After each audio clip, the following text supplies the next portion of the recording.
മൂന്ന് സംഖ്യകൾ 3:5:7 എന്ന അംശബന്ധത്തിലാണ്. അവയുടെ ശരാശരി 65 ആണ്. എങ്കിൽ ചെറിയ സംഖ്യ ഏത്? സംഖ്യകളെ നമുക്ക് 3x, 5x, 7x ഇങ്ങനെ കരുതാം. ശരാശരി 65 ആണെങ്കിൽ തുക 65 ×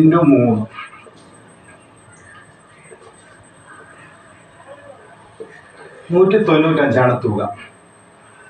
അതായത് 3x + 5x + 7x = 195.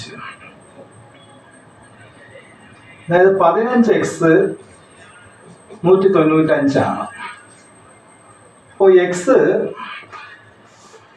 195/15, അതായത് 13.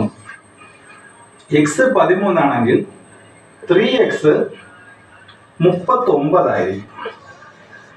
39 ആണ് ചെറിയ സംഖ്യ. 3x 39 ആണ് ഉത്തരം.